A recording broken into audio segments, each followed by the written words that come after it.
Hey guys, Shane here, Pocket Knife Review. Today we're going to do part 2 of my series, How to Pick the Right Knife for You.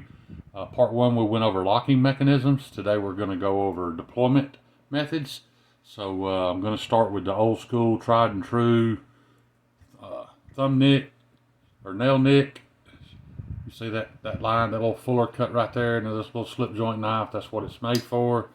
So you take your nail, and nick that little cut out, peel that bad boy open, do what you got to do. This is how it was done for years and years, guys. You know, just about all knives at one point in time had a nail nick, and that's how you open them. We've since progressed on from that. Probably one of the most popular opening mechanisms on pocket knives today is the flipper tab. And that's that little pecker you see sticking out right there.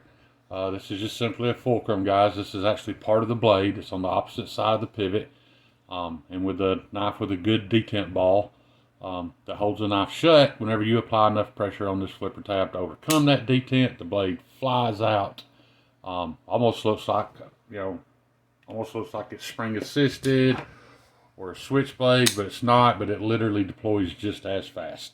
This is a very convenient opening system because any of you guys that's ever worked construction or you've been up on a ladder, needed to pull your knife out with one hand, make your cut, going about your business. That's what these things are great at.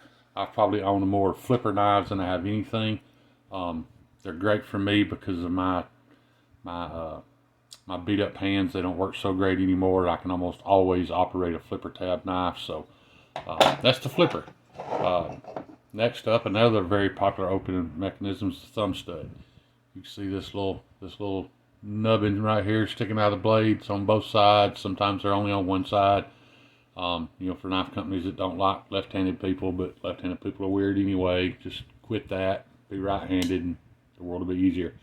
Anyway, as you can see there, I just simply put my thumb against that nub, pushed up, and the blade just rolled right out. And it doesn't fly out as fast as it does when I use the flipper tab. It can. There are guys who are great at thumb flicking knives. There are great guys who can middle finger flick thumb stud knives. I don't do that. My hands don't work so great, so it don't work great for me.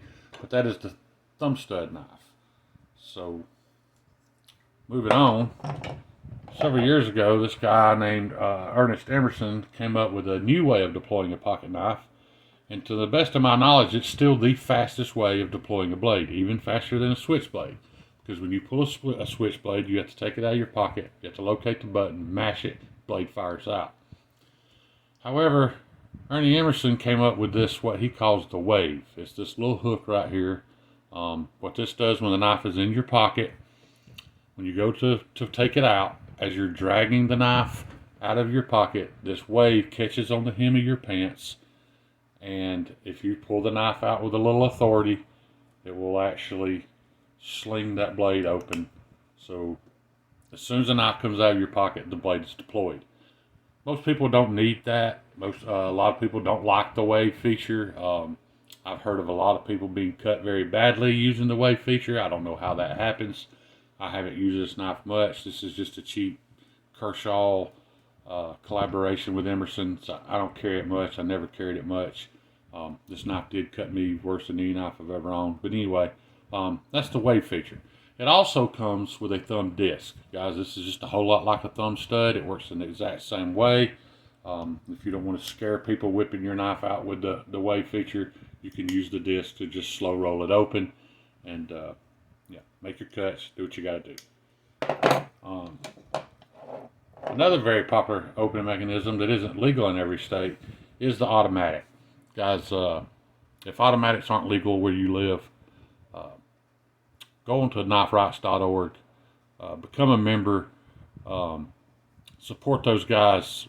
Doug Ritter's doing an incredible job of trying to do away with these archaic knife laws. Because like I just said, this knife is no more dangerous than any knife I've shown you already. It doesn't deploy as fast as this knife does.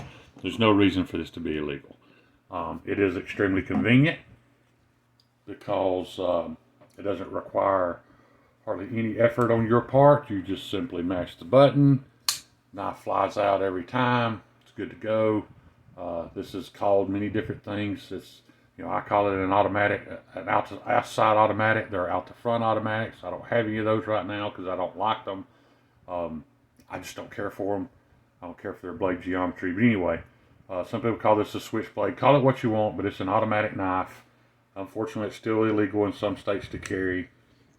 Just stupid, in my opinion. But one of the more popular, currently more popular ways to open a knife is the spotty hole. Now, Spyderco several years ago designed and patented this knife. They put a 14mm hole in the blade. And what that's there for is so that you could use it just like a thumb stud, slow roll it out, knife's open, ready to go. Sorry, the knife's not clean, guys. I use my knives. These aren't Safe Queens. Then somebody figured out you put your bird finger in there and flick that thing open. We call that the spotty flick. It's become very popular.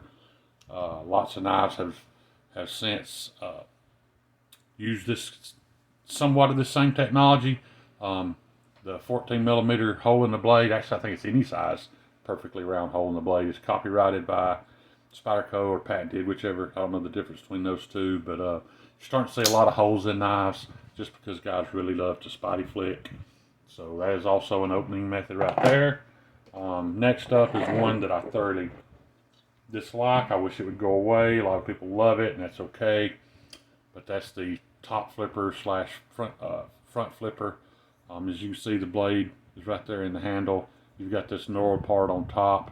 Simply put your finger on it and you flick it back. This is a horrible example because this is a cheap knife. But if I give it some effort, I can get to flick out there. This is a double detent, which I also dislike. But people have gotten creative with all the different ways they can make it happen. The different fingers they can open it with, whatever. That's the front flipper slash top flipper. Not a fan. What's gotten really popular nowadays, though, guys, is seems like nobody wants just one. People want multiple opening methods. This is not an American-made knife. This is an American company. This knife's made in China. I hate having to use knives like this in videos, but it's probably the best example I've got of multiple opening methods. You've got your flipper tab back here, which works excellent. You've got your thumb stud. You can slow roll it if you like. If you have the dexterity to do it, you can thumb flick it. It can be spotty flicked, as you can see, and it's also a button lock. That's the locking mechanism right here, guys. I went over that in my first video, how that works. There's just a plunger that's got a groove cut into it. When you mash it down, that groove lines up the blade, allows the blade to shut. However, it also allows the blade to open.